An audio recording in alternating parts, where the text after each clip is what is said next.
You to hop in a ring.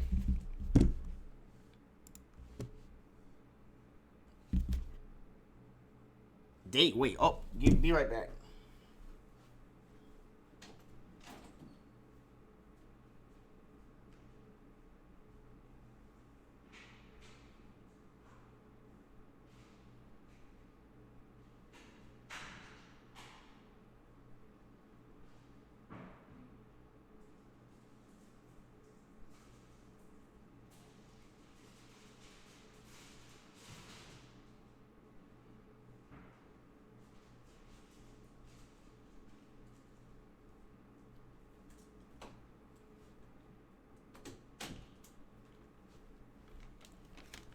I need me and you to hop in the ring. Mello, me and you gotta hop in the ring. I need the smokes. You feel me? I need the ones.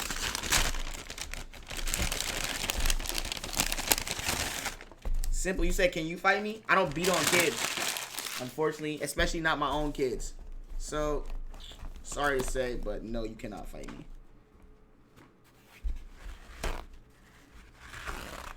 Mello, not Mello, I mean Simple. You know you're like 14, right? Simple, I'm convinced you're 14. That's crazy, Simple. You've been acting real different ever since. It's the name of a very famous horror movie. Did you guess? Right, it's the Anaconda. If we pair it with the largest crocodile, Cassius, weighing almost 1 ton, you can write a script for a new horror film. But these giants are just babies compared to those that once lived on Earth for a long time. Take, for example, Kronosaurus and Titanoboa. Once, these two predators were a threat to all life, both on land and in water.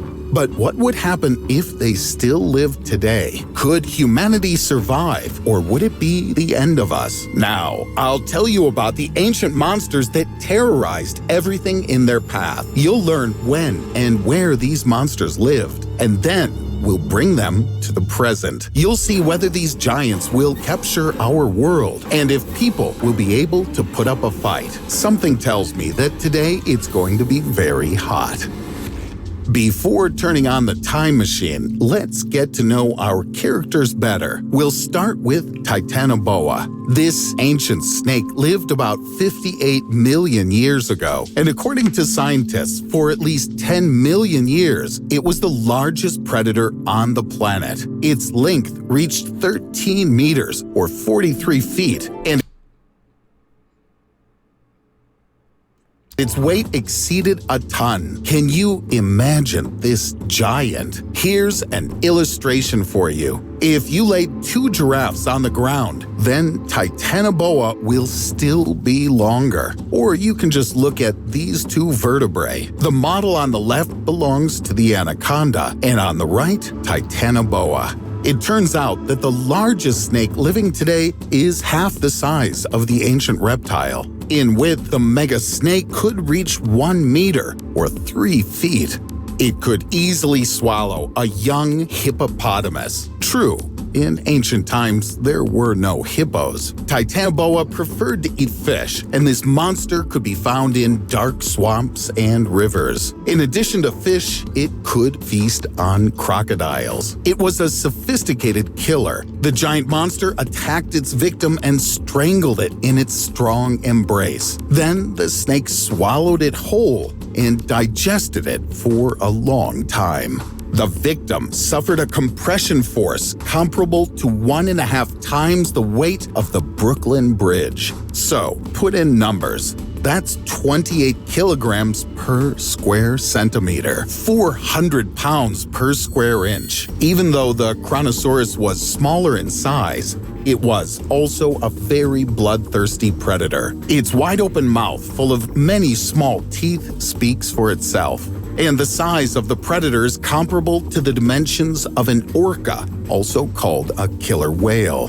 To be more precise, the Kronosaurus reached a length of more than 10 meters, or 33 feet, and its weight could reach up to 12 tons. In its appearance, it was remotely similar to a modern crocodile, only in a very enlarged version. And even their bite strength is a close comparison. It was also a skilled swimmer that probably attacked its prey from the depths. Kronosaurus had a very powerful rib cage, 4 flippers, and a small tail. It literally gnawed at its victim, leaving no chance for survival. Kronosaurus couldn't have encountered Titanoboa. They lived in different periods, and even perhaps loved a different habitat. Kronosaurus could live in fairly cold southern seas, but Titanoboa loved a hot climate. But this didn't stop the two predators from instilling fear and terror into all living creatures in the area. Now, let's imagine that these two monsters didn't die out and that they still peacefully coexist with us. Niggas ain't got shit on a Glock.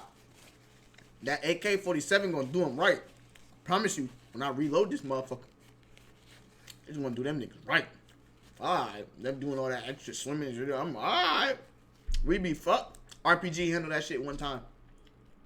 Ain't no such thing that can't be handled by explosives. It bleed, right? Alright.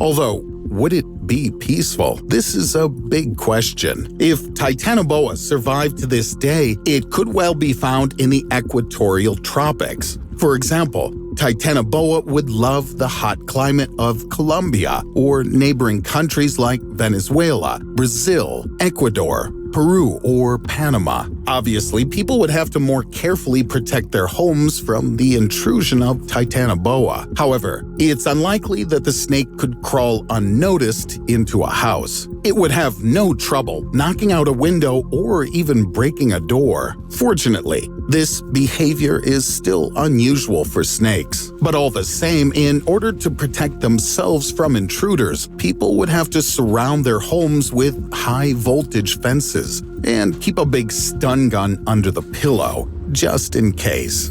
In noisy megacities, a huge Them niggas going down to stun guns? Come on. snake would not have a single chance of survival, only if the snake doesn't accidentally wind up somewhere under the heating main, a comfort that a reptile might appreciate. But food in the form of rats would hardly suit it. By the way, most likely she wouldn't be interested in people as a food source. In horror films, the anaconda often devours people. However, in reality, it rarely attacks a person. It can be assumed that its distant ancestor would also be indifferent to us. But for people, Titanoboa could be a welcome trophy. Any zoo in the world would dream of getting such a valuable specimen. And its skin would be a real hunt. People who catch these huge snakes would become real national heroes. As for the Nigga like me, I'd have some whatever boa skin boots. I'd be strutting in my boots, nigga. I'd be like,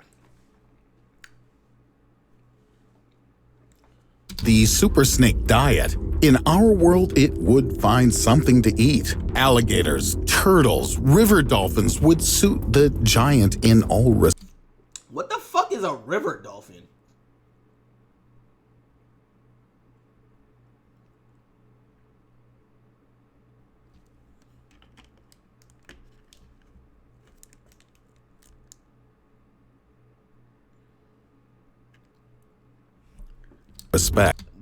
Okay, obviously there are dolphins in a river, but did y'all even know that they existed? Animals on land would also have a hard time. Giant armadillos, manatees, tapirs, cougars, jaguars, caimans, and Brazilian otters would be endangered. Sure, caimans, and Why this nigga look like an old nigga? Nigga look like an old nigga. Nigga look old as shit. Nigga look mad. Nigga like, you're crazy. Nigga look like an old nigga. Brazilian otters would be endangered. Sure, adults would be too big, so cubs and young animals are what they need. Titanoboa wouldn't mind eating fish, since it's a more familiar diet. As a result, the food chain would be broken. Some animals would probably migrate to safer areas, but the fauna of the forests of Amazonia would be greatly impoverished, although insects and fungi would start to flourish and evolve. Very soon, there'd be no trace of the once lush vegetation. Kronosaurus would hardly have liked life in our condition either. In ancient times, even turtles were the size of a kitchen table. Eat just one and feel full all day. But such a monster would need about a dozen modern turtles, and then I still doubt it would be enough to eat. In addition to turtles, the ancient monster fed on Plesiosauria, but in our world, he'd have to look for an alternative. Most likely, it would switch to large marine mammals. It wouldn't be able to swallow a whale all at once, but in parts, then sure, it could eat it completely. Such a huge body would need tons of food. Like a giant meat grinder, it would sweep away everything in its path. People would suffer greatly due to a shortage of fish in the seas and oceans. Fishing itself would be very risky due to the existence of an underwater hazard. Ships would have to be built to be much more solid, and in the event of the extinction of whales, a climatic catastrophe would begin. There would be nothing to extract thousands of tons of carbon from the air. In the underwater depths, there would be a daily battle for life. Given the size of the monster and its ferocious disposition, there could only be one winner. We'd have to forget about tourism and sea traffic in the monster's habitat completely. This place would be marked on all maps in red. I feel like back in the day, if I existed during time of dinosaurs, I would tame dinosaurs. For real, for real. I feel like my overzealous confidence would show them that I am the alpha predator here. If we being completely honest. Like a T-Rex, listen, I would be on the back of a T-Rex. Not gonna lie to you. I'd handle that shit. I'm telling you. Dinosaurs wouldn't be able to fuck with me. And anyone who dared to go there would practically write their own death sentence. If Titanoboa had the most valuable skin, then a Kronosaurus would have had its teeth. Small and sharp like a saw, they could cost more than the horns of a rhino. Today, they're one of the most expensive materials in the world. Their price is about $65,000 per kilogram, more expensive than gold. By the way, did you know that there's a danger of the return of extinct animals to Earth? I'm not joking right now. Scientists don't rule out the possibility. First of all, I'm talking about Titanoboa. There's speculation that it lived at a temperature of 32 degrees Celsius. That's 90 degrees Fahrenheit. And given the growth rate of global warming, such average temperatures can become a reality. I'm glad it will take millions of years. Would you like to see ancient monsters with your own eyes? Write in the comments. Shut your ass up. See, Monte, appreciate it 2 months. Who's gonna buy teeth? You'd be surprised. Ooh.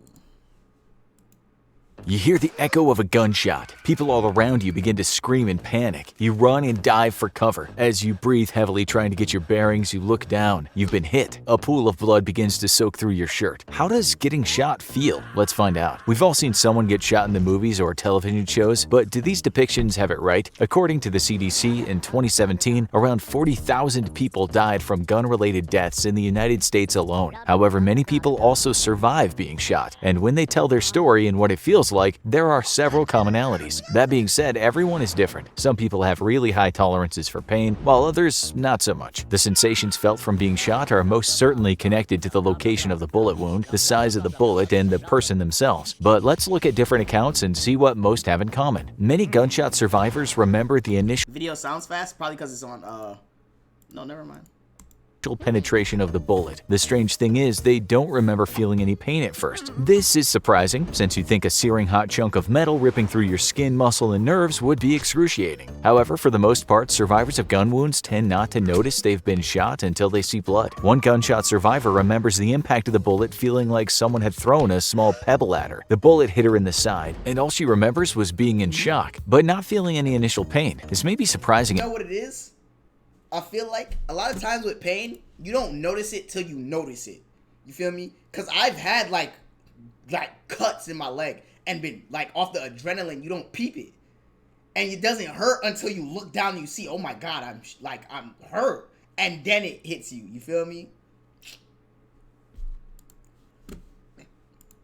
At first, but this is not uncommon with people who have been shot. Many people recount that within the first few moments of being hit by a bullet, they didn't feel anything at all. Once the brain realizes that the body's been injured and it could be life-threatening, it goes into survival mode. The brain dumps adrenaline into the bloodstream, which causes the body to increase blood pressure and heart rate, expand air passages to the lungs, and maximize energy output. This allows the body to reach superhuman levels and maintain homeostasis even under intense circumstances. The body obviously can't keep this heightened energy level up forever, but it does allow the body to continue functioning even if it's been mortally wounded. The lack of pain is also connected to the size of the bullet. Larger bullets create larger holes and tend to inflict more pain. However, you'd think a smaller caliber should still cause severe pain, but the body's able to do amazing things under life or death circumstances. A smaller bullet, such as a 9mm that doesn't break apart on entry, will cause a lot less pain than a large bullet that tears apart into shrapnel. Bullets that break apart within the body can rip through surrounding tissue and muscle around the initial entry point. This causes widespread damage and pain in the affected area. The more damage caused, the more pain signals will be sent to the brain, the more excruciating the injury will be. Once the initial shock starts to wear off, the body begins damage control. Many gunshot victims remember feeling a burning sensation. This is pretty universal among survivors. Some people describe the burning sensation as feeling sort of like an intense bee sting. However, the initial burning does not decrease, just intensifies. So it feels like being stung by a bee with a never-ending stinger, like a needle just continuously being pushed into your body. The burning sensation seems to start the same. When the bullet penetrates the skin, the person feels an impact, but the burn doesn't start immediately. In fact, many gunshot survivors remember feeling numb. As the bullet enters their body, they can feel pressure, but it doesn't hurt. Then, a numbness sweeps across their entire body, radiating from the point that the bullet entered from. As the numbness and shock begin to fade, it's replaced by the burning sensation. Other than feeling like a never-ending bee sting, some people have described the burning sensation as being incredibly hot, like someone was sticking an iron poker that had just come out of a fire into their body. Other gunshot survivors explain that the burning sensation feels like someone is jamming their finger into a raw blister. The burning has also been described as an incredibly intense sunburn that's concentrated on a single point of the body, or like someone is taking a bunch of needles and just sticking them into them, except it's as if each time the needle enters the body, it's just continuously being pushed further and further in, with no end to the sensation. The burning seems to begin at the point of entry, but then radiates outward. This may be a small piece of shrapnel ripping through the nerves, but one thing is clear. For most people who have been shot, the burning sensation is what is felt after the brain becomes aware that the bullet has entered the body. Again, every person's body is different and therefore will react in different ways to intense trauma like being shot. Soldiers that have been shot have recounted that they've had a very different experience from a bullet ripping through them. Most agree that when the bullet enters the body, there is an initial period of no pain at all, but that doesn't last long. Instead of a slow burning, the bullet wound goes from a slight pressure to excruciating pain. The reason that soldiers may experience a more intense pain is because they most likely have been shot by a higher caliber bullet from a rifle. The ammunition and guns used in military warfare are probably not the same weapons that civilians.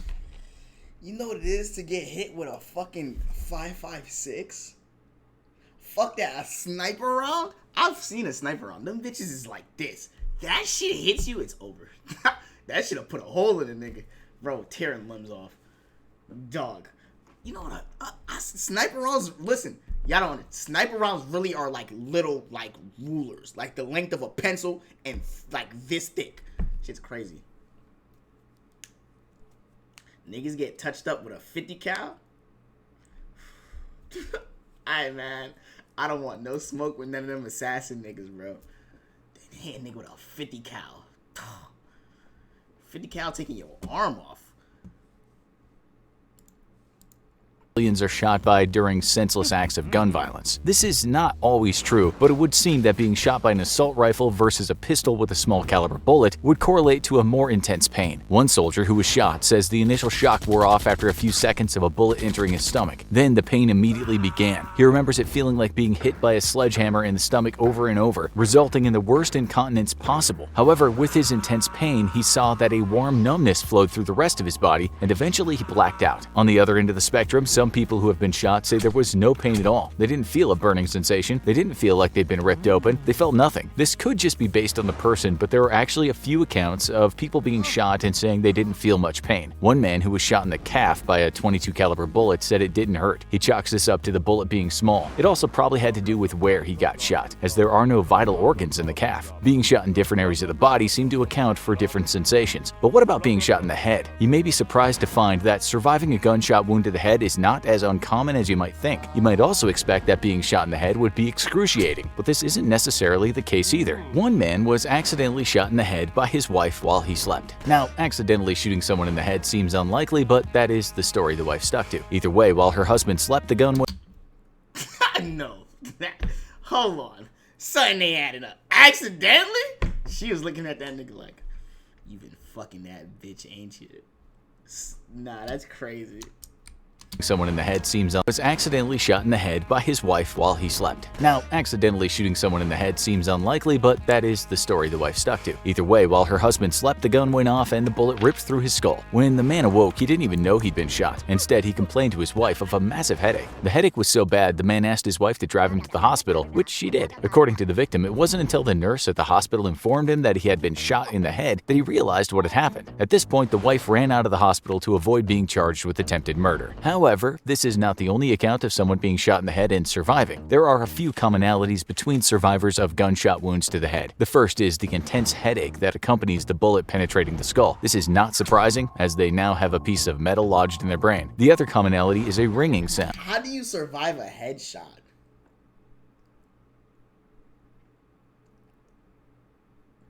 I understand if it hits you and it, like, say you get hit in the head and it goes out, but it doesn't, like, you feel me? But, like, straight to the skull? Lil Reese did?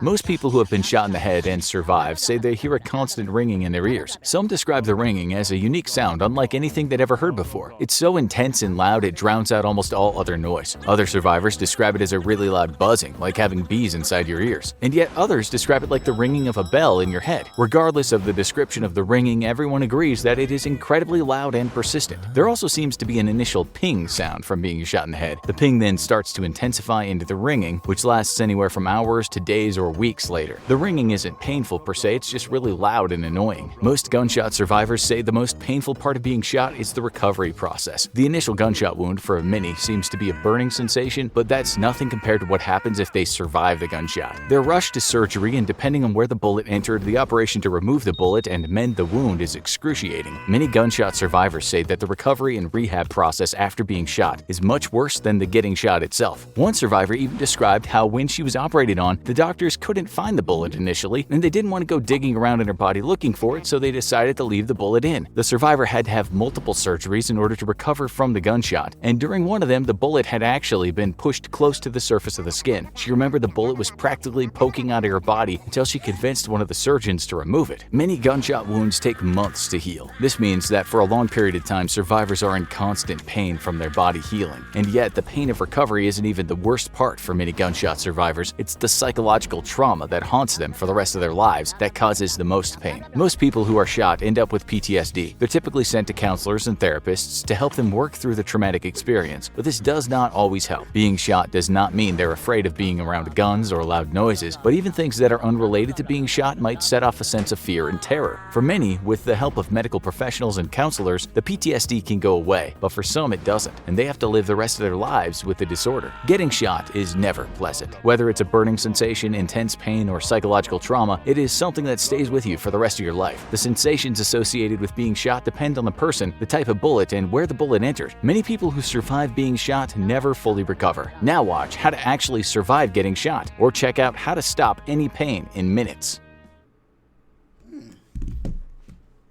Cool.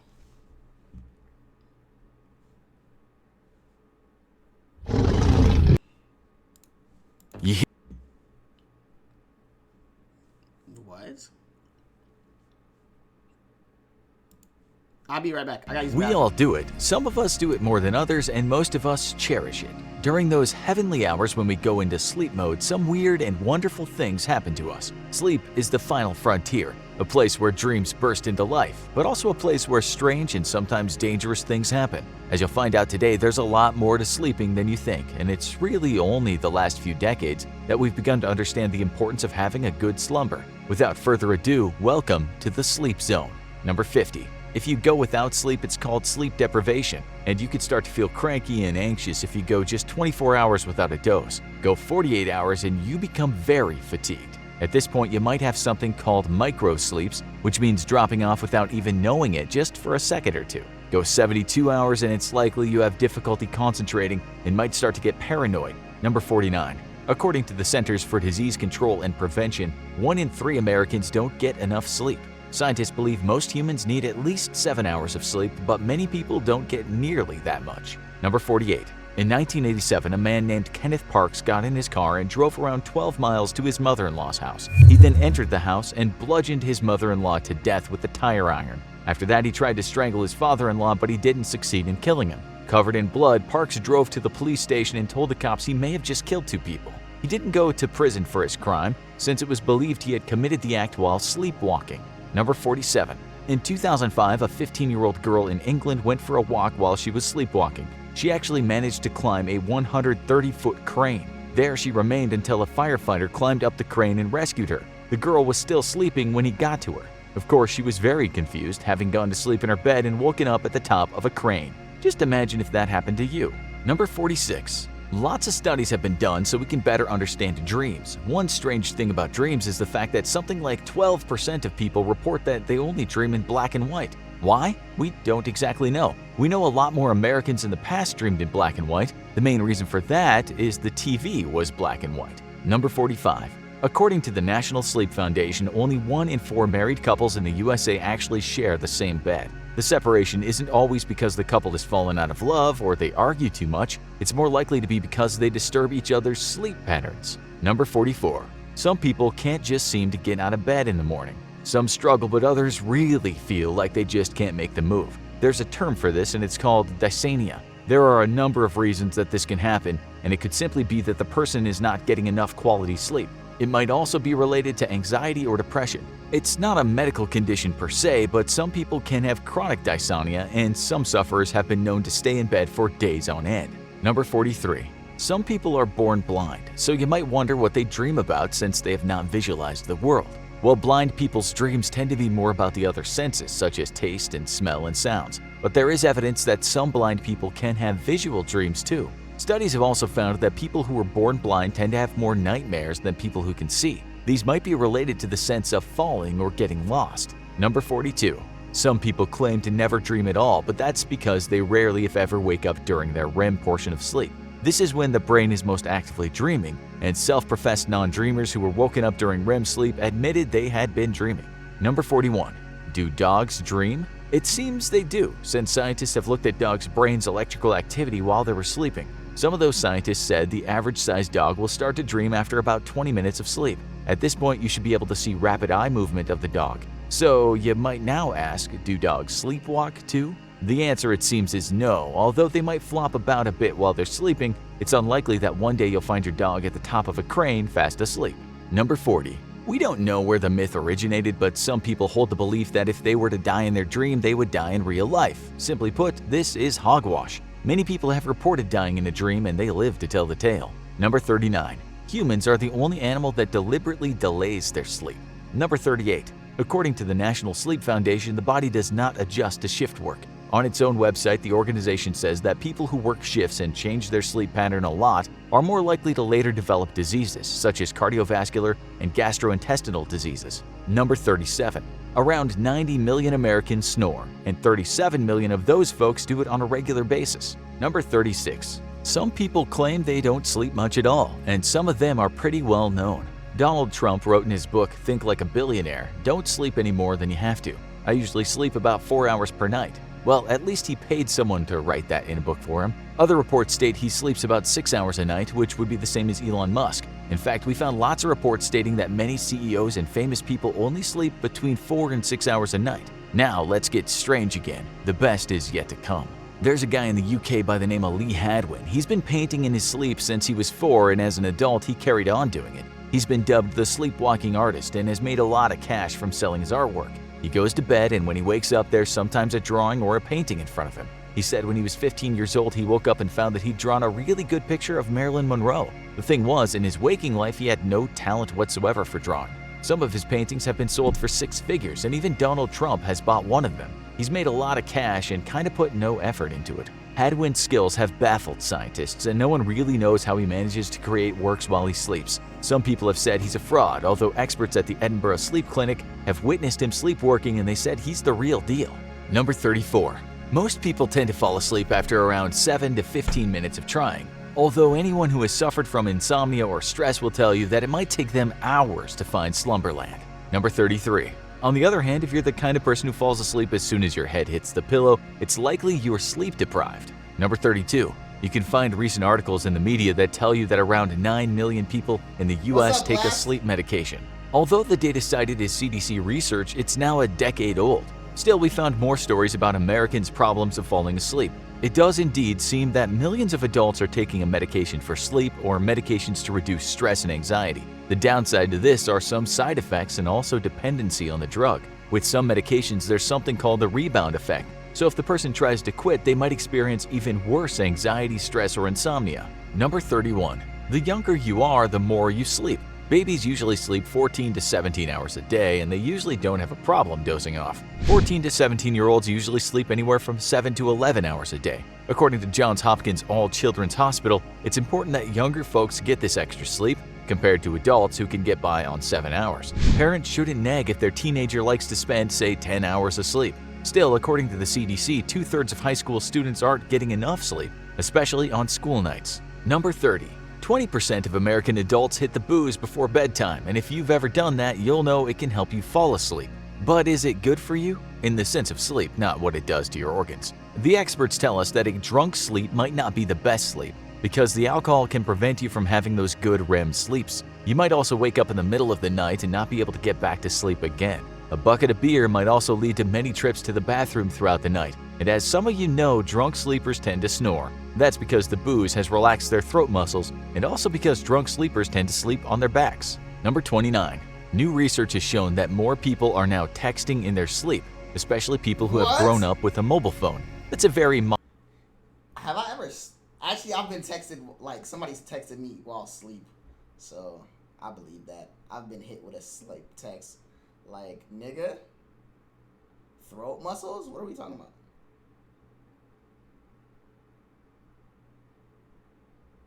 What are we talking about? Why are niggas spamming question marks?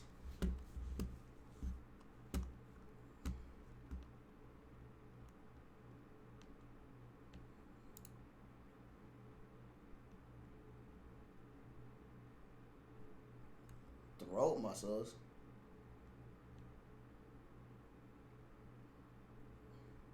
You'd be surprised what you do in your sleep. My little brother, for the longest time, would, like, talk in his sleep. So, like, he'd wake up in the middle of the night, because I shared a room up until I was, like, 16. And he'd talk in the middle of the night, and he'd say shit. And he'd be like, I told y'all niggas stop fucking playing with me, bro. Like, stop playing with me. And I'd be like, what the fuck? Like, because I'd be up, and he'd be asleep. The nigga talks in his sleep. I don't know what, and he's a heavy sleeper too, and you'll wake him up and he'll be mad out of it. Shit's crazy. modern talk about random parasomnia, shit. which means sleep disorder. Still, it's a good excuse if you texted something you regret in the morning. If your partner finds out you texted an old flame, now you know to say, "My love, it was merely a sleep text, totally out of my control." Now, So you was listen. Hold on, my fault. I forgot to go back. Listen, but how women gonna respond to you saying, "Shut up"? You know how women gonna respond to you saying you slept text your ex? Oh, so you were thinking about her while you were asleep? You can't win, bro. sleepers tend to sleep on their backs. Number 29. New research has shown that more people are now texting in their sleep, especially people who have grown up with a mobile phone. That's a very modern parasomnia, which means sleep disorder. Still, it's a good excuse if you texted something you regret in the morning. If your partner finds out you texted an old flame, now you know to say, "My love, it was merely a sleep text, totally out of my control." Now for something really wacky. Number 28. We imagine that just a few of you guys watching this video have woken up in the middle of the night with a raging hunger. You've gone down to the kitchen, raided the fridge, and left a trail of destruction behind you. But how many of you have done this while still sleeping? You might have experienced something called nocturnal eating syndrome, but as a sleep-related eating disorder. Its full name is nocturnal sleep-related eating disorder. People who have suffered from this have sometimes raided the kitchen several times in just one night, but they didn't remember a thing the next day. It sounds funny, but NES can be dangerous as eating while asleep could lead to choking or having an accident. In extreme cases, people might have been known to put on lots of weight, while some people have fired up the stove and made a complex meal. Others have eaten things such as salt sandwiches, raw meat, frozen food, and, would you believe it, buttered cigarettes. Yikes! Number 27. Arguably better than that is something called exploding head syndrome. These people might be on the cusp of sleep when suddenly they hear a loud explosion, or hear the sound of bullets or great claps of thunder. It freaks them out, to say the least, especially if the noise is accompanied by flashes of light. The good news is it's not dangerous. No one really knows why it happens. It might be related to problems with the ear, nerve dysfunction, a minor seizure, or just your regular stress.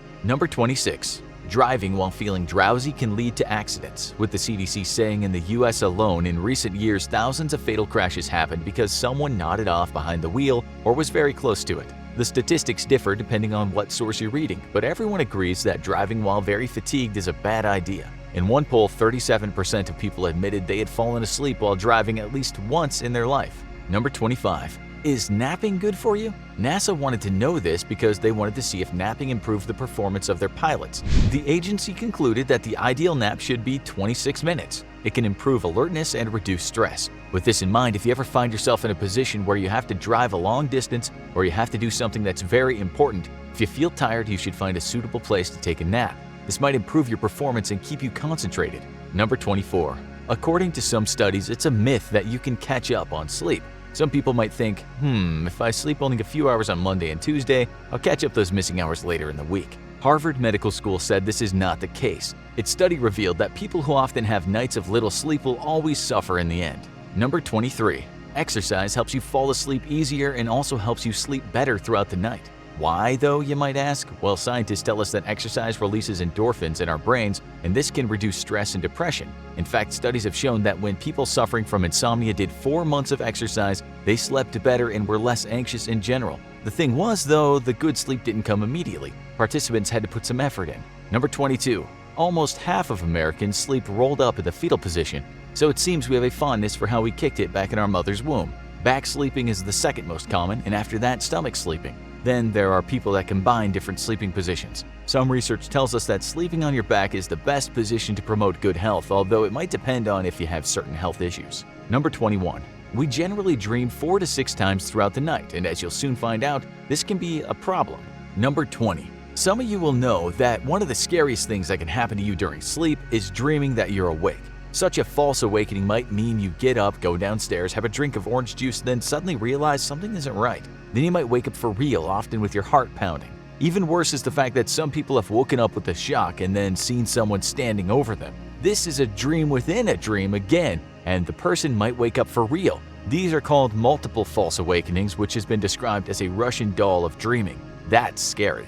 Number 19. Some people can dream, and while they don't wake up, they're aware they're dreaming. These are called lucid dreams. You might even be able to give yourself superpowers in these dreams, such as the guy who says when he's being chased in a nightmare, sometimes he just has to decide to run backwards and he shoots off like a rocket. So why do we lucid dream?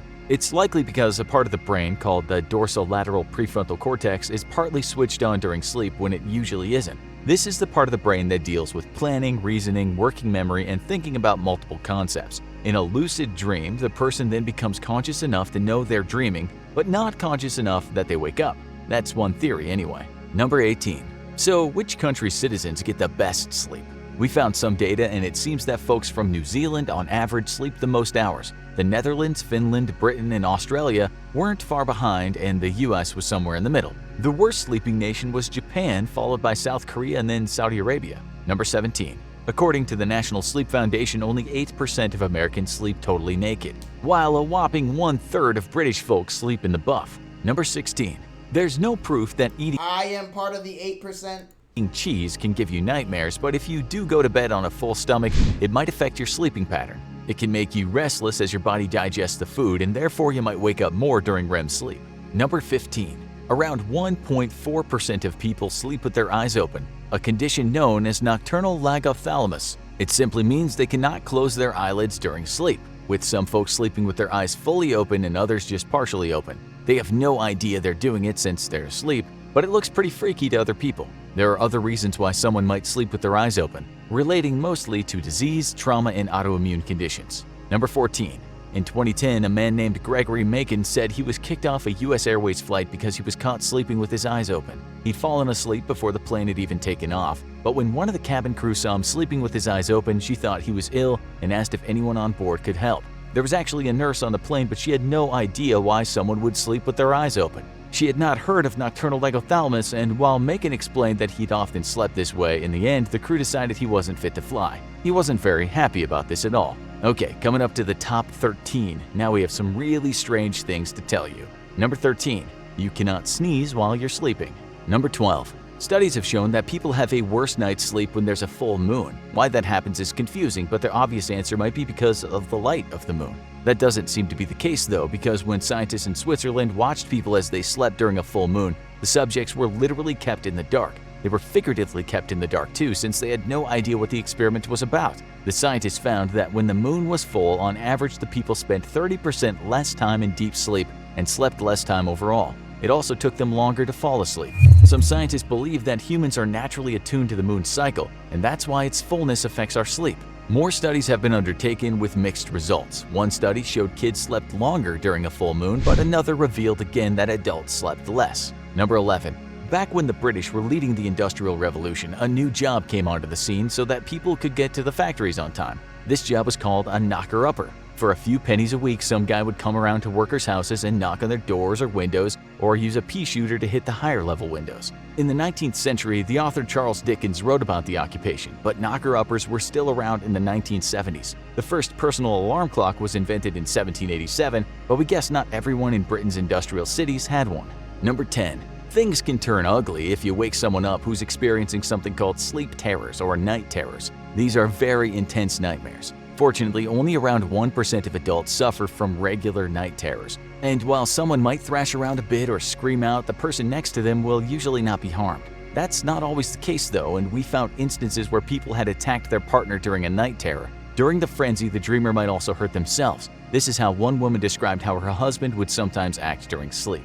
He seemed to have the strength of 10 men and shoot straight up from the bed onto his feet in one motion.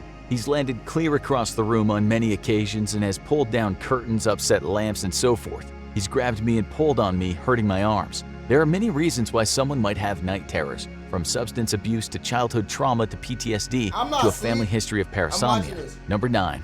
According to the National Sleep Foundation, you should wash that pillow of yours at least once every 6 months, and you should replace it after a year or 2. The reason is dust mites. These little fellas can impair breathing and worsen allergies. Number 8.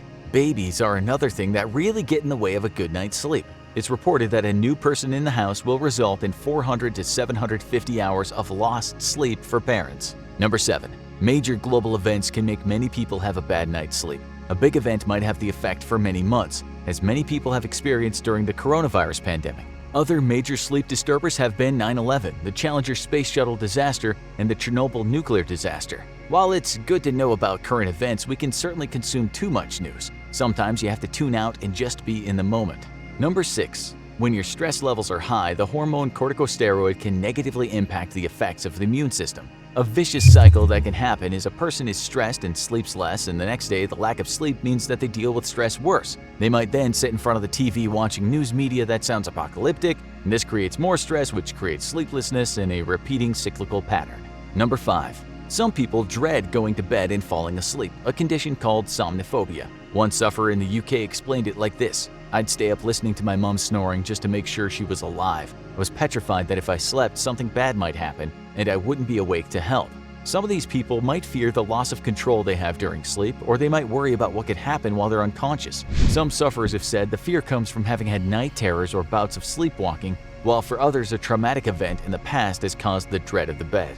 Okay, we're getting to the end now, but there's still so much more to tell you about sleep. Number 4. 5 to 7 million kids in the US wet the bed, although by the time kids reach the age of 10, only about 2 to 3% of them wet the bed. One study we found said that 1 in 50 teenagers in the US wets the bed. Okay, so why do some folks wet the bed in the first place? It could be a number of things, such as the child having a smaller than average bladder or the fact that both his parents were bedwetters. It might also be the fact that they have lower than average levels of hormone vasopressin, or simply the fact that their sleep is just too deep. Stress and infections can also be a reason. Number 3. According to the experts, counting sheep as a strategy to fall asleep is useless. Number 2. Some studies have shown that if you regularly sleep well, you might deal with pain better. In those studies, the scientists allowed participants to sleep a certain number of hours. When they were later tested to see how they dealt with pain, the people who had slept more seemed to feel less. So much so, it was as if they had taken codeine. Number 1. Lastly, we'll tell you about the horror of something called fatal insomnia. This is a rare disease, thank God, which affects the brain. It happens because of a tiny genetic mutation in the brain, but that mutation in time will mean the sufferer will find it very hard to sleep. The insomnia will get worse, and this will lead to hallucinations, delirium, and finally death. It might take many years for the person to show the symptoms, but once they do, there's no going back. Over a period of months, the person will suffer from panic attacks, which will lead to paranoia, and then the hallucinations will occur. Next will come weight loss, and finally, when the patient hasn't slept for a long time, they'll become unresponsive. It could happen when the person is as young as 18, or it might not happen until they're in their 60s. There's no cure for this nasty disease, and even the strongest sleeping pills or other sedatives don't seem to help. It's just one long, agonizing nightmare, so we can be glad that only around 40 families have been known to carry this gene. Now, you really need to watch 50 surprising facts about space you didn't know, or 50 insane facts about Titanic you didn't know. Fuck the Titanic. This video is brought to you by Skillshare. As you're about to learn, the universe is a big and wonderful place. And if you're interested in learning more about it, or perhaps weaving some space themes into your personal art, Skillshare's got your back. With classes in nightscape astrophotography,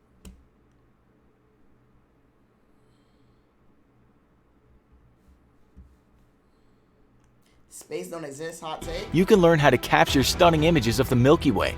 And with plenty of Photoshop classes to teach you how to make your own custom digital space assets, you'll learn how to make your own universe in no time. Premium membership will give you unlimited access to top look at 50 incredible spot in the night sky was actually an entire other galaxy. Overnight, the size of the universe was effectively doubled. 49. Hubble made his discovery from the Hooker telescope, built atop a mountain in California. It was the first mountaintop telescope in the world, and at the time, an incredible feat of engineering. 48. To measure the distance between galaxies in space, astronomers use Cepheids, or stars that periodically dim and brighten. Henrietta Leavitt discovered that by monitoring the time it took these stars to dim and brighten, you could calculate how far away they were. 47. Leavitt's discovery of how to calculate the distance based on the cycling of Cepheid stars allowed Hubble to prove that Andromeda was located outside the Milky Way and was thus its own galaxy. 46. Hubble scanned Andromeda for nights on end looking for Cepheid stars, until finally discovering one in October 1923. After monitoring it for a week, he used Leavitt's formula and discovered it was indeed located outside the Milky Way. 45. In 2011, the Hubble Space Telescope captured a picture of that star, called the Variable Number 1, or V1. It has been called the most important star in the history of cosmology. 44. Of all the planets in our solar system, only Mercury and Venus don't have moons. 43. The hottest planet in our solar system is not Mercury, as most would assume, but Venus. Due to runaway global warming, Venus's temperature is an incredible 863 degrees Fahrenheit. 42. Not only is Venus's atmosphere blazing hot, but it also has an atmospheric pressure 92 times greater than Earth's. That would crush you flat as a soda can if you walked on its surface. 41. In 1966, the Soviet Union's Venera 3 was the first man-made craft to land on Venus. Unfortunately, its communication systems had failed long before reaching Venus, and it was unable to relay back any data. 40. Although it crash-landed and didn't send any data back home, Venera 3 is the first human-made object to impact another planet's surface. 39. On the 18th of October 1967, Venera 4 became the first spacecraft to measure the atmosphere of another planet. The Soviets initially claimed the craft reached the surface intact, but when the American Mariner 5 spacecraft flew by Venus the very next day, it measured a surface pressure of 75 to 100 atmospheres, well out of the range of Venera 4's 25 atmosphere hull strength. The claim by the Soviet Union was quickly redacted. 38. Venus's atmosphere is so dense that parachutes are only necessary to slow down. The Soviet Union's Venera 9 released its parachutes at an atmospheric height of 31 miles and landed at a speed of only 15 miles per hour. It was also the first spacecraft to transmit photos from another planet. 37. Our solar system is about 4.6 billion years old, and scientists believe it will last another 5 billion years before our sun turns into a red giant.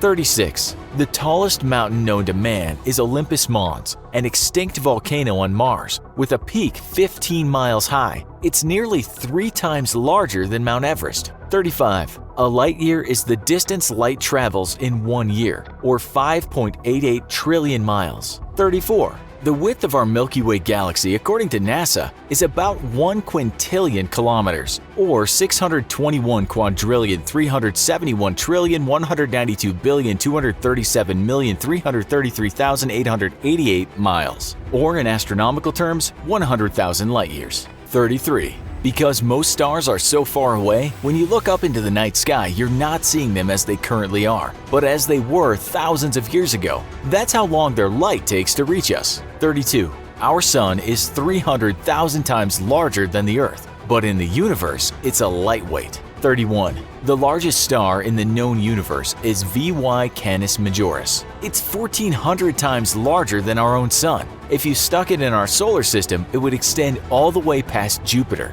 30. Red giants are really old stars that form when stars 10 times the mass of our sun runs out of hydrogen in its core. As it collapses, the hydrogen in the outer shells begin the process of fusion, and the entire star begins fusing hydrogen all at once. They will burn through all of their fuel in just a few million years, unlike the billions it takes our sun, and shine 100,000 times brighter than our own sun. 29. These stars often explode as a supernova, the most powerful explosion in the universe. 28. The original universe consisted solely of hydrogen and helium. Every other element on the periodic table and every single thing you see around you today was formed in the heart of exploding stars. 27.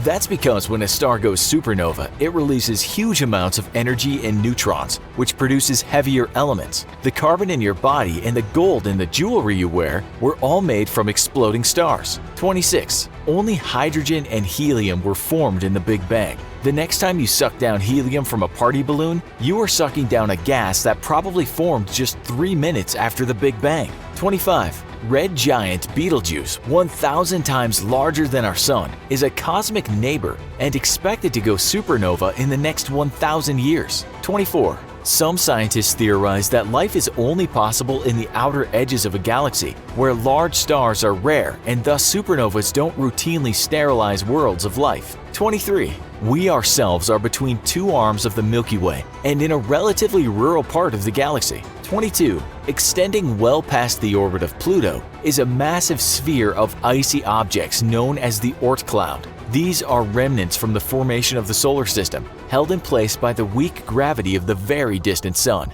21. Every few million years as we orbit the center of the Milky Way, we enter a region of space full of cosmic debris. Some scientists theorize that this debris may disturb the fragile orbits of the objects in the Oort cloud and send them hurtling into the solar system. The timing of our entry into this region of the Milky Way coincides with several mass extinction events here on Earth. 20. Panspermia is the theory that life is transmitted like a virus from planet to planet by asteroid and comet impacts. 19. A meteorite discovered in Antarctica was found to originate from Mars, and after careful examination, some scientists believe it shows fossilized evidence of microscopic organisms, giving serious credibility to the panspermia theory. We might all actually be Martians. 18. It's thought that this meteorite was launched into space from Mars when a massive asteroid struck the planet, sending debris hurtling out of the atmosphere. In time, its orbit intersected with the Earth and may have brought its Martian hitchhikers with it. 17.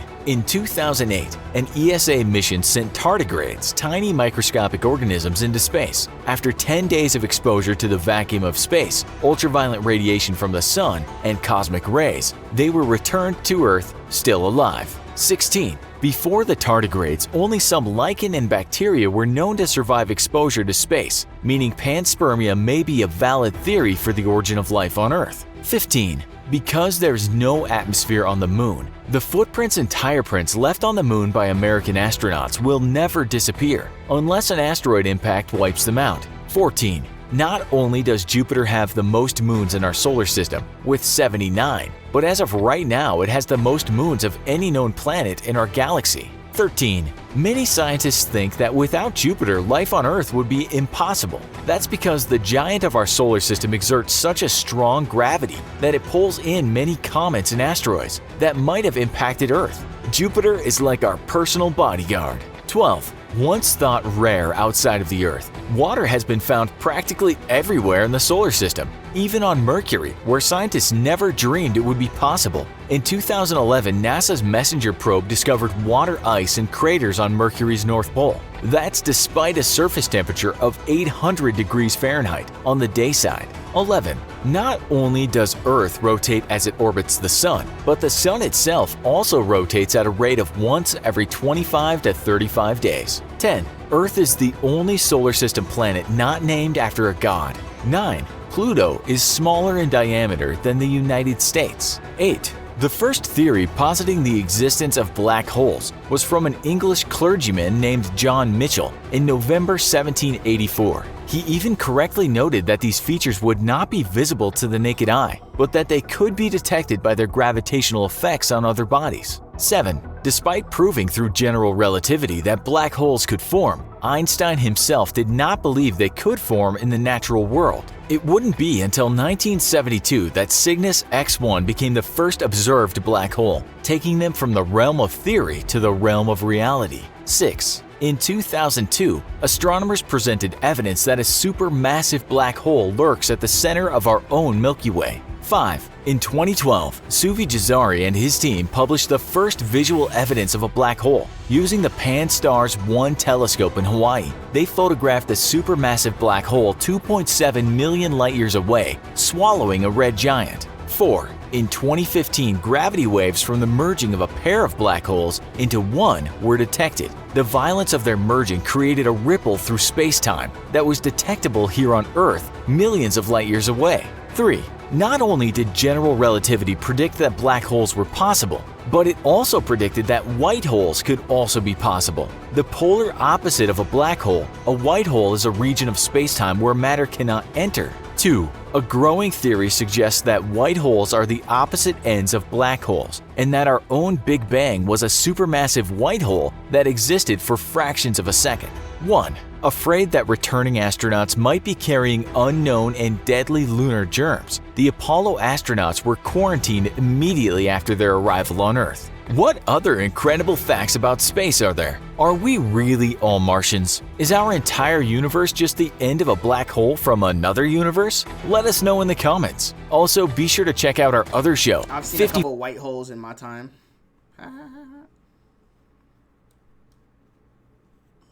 Is this a...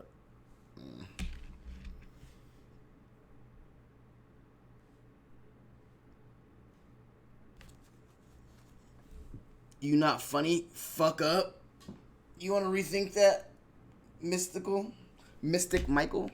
In 20... I'm going to give you a chance.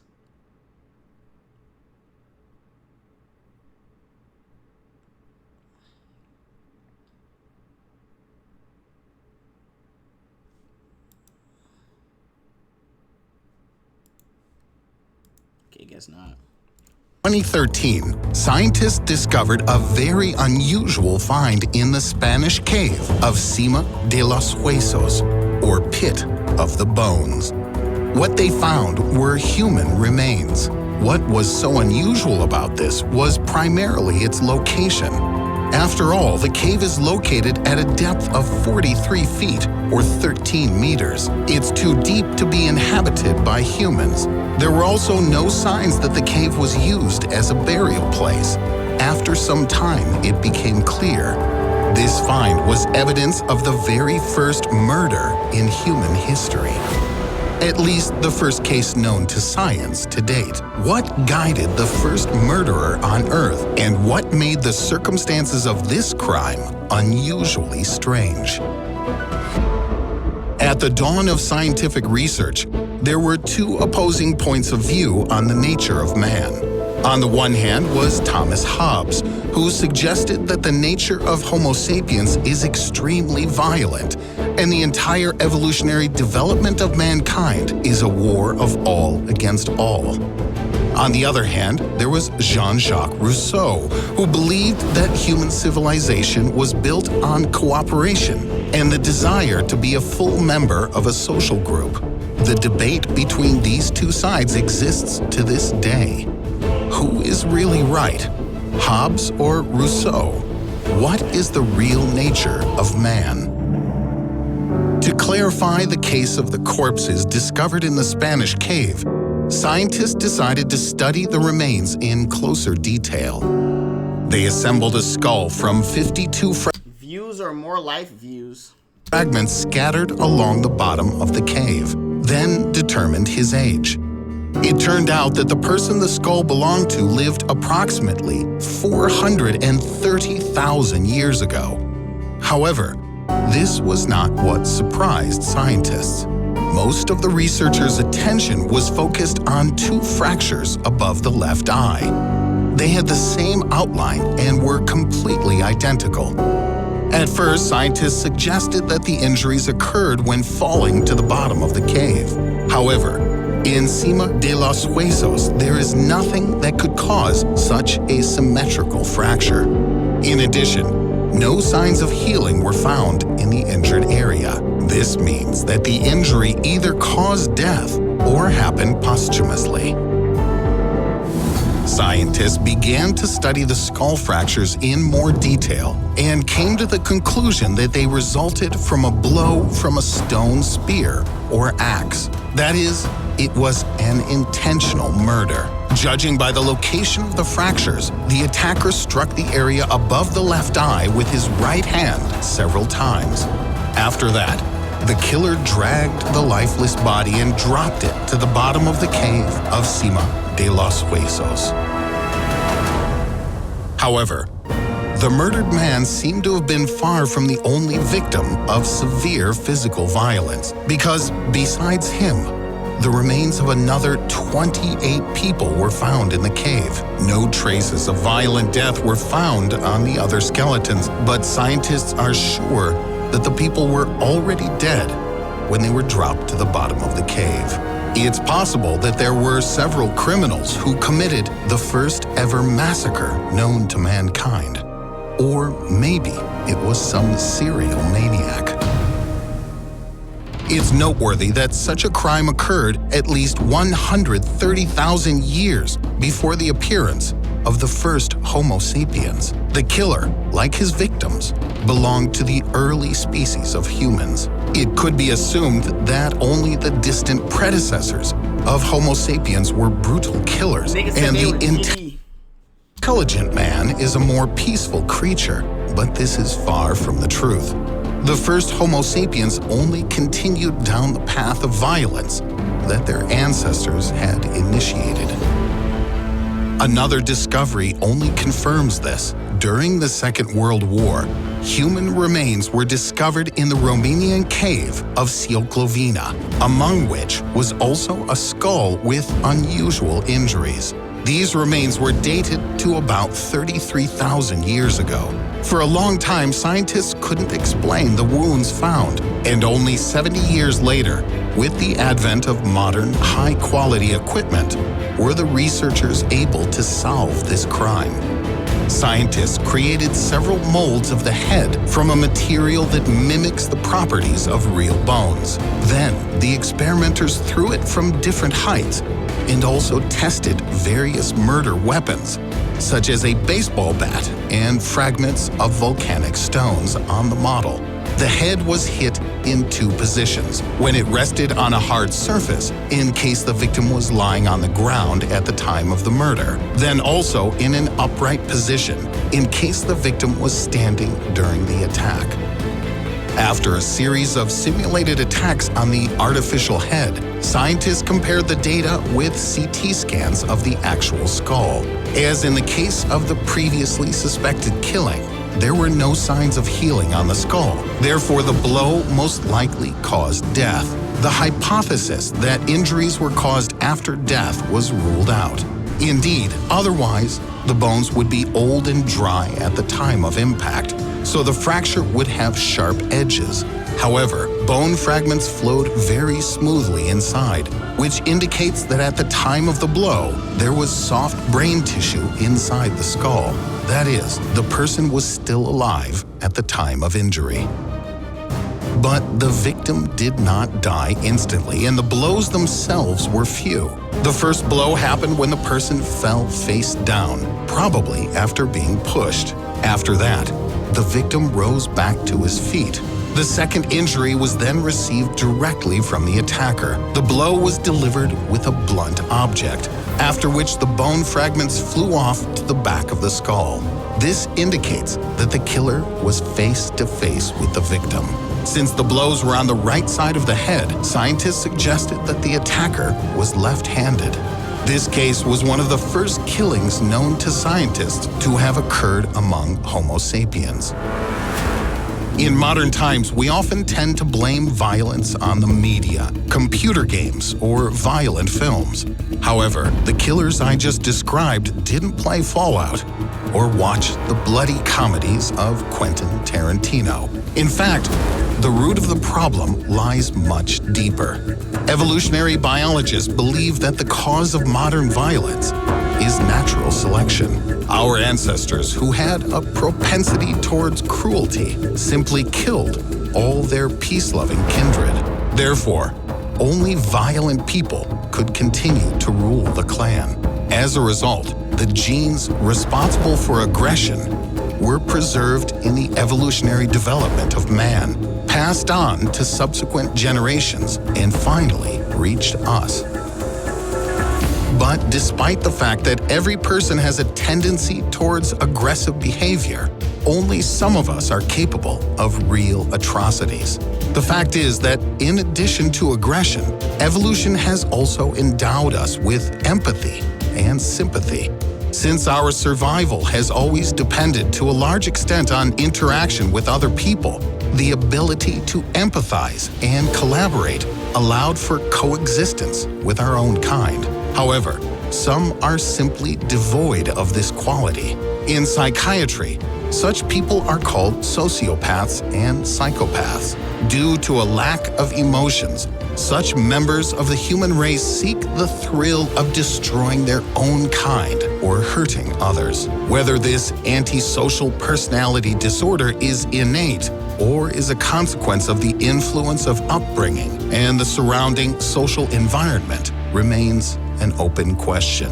However, to commit a murder, it's not necessary to be a psychopath. It's enough just to have a very close emotional connection with your potential victim. The U.S. Bureau of Statistics data confirms this. According to statistics, about 30% of all female murder victims suffered their fate at the hands of their own spouses.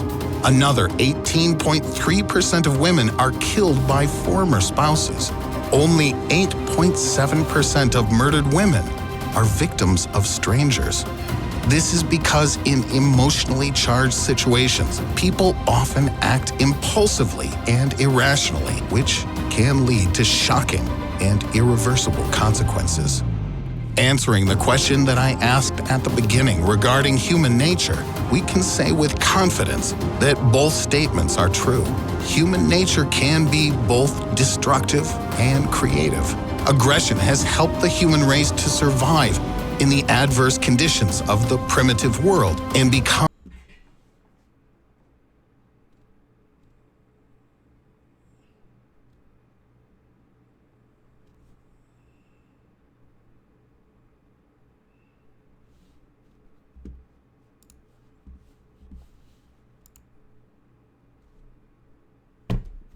How's it going, guys?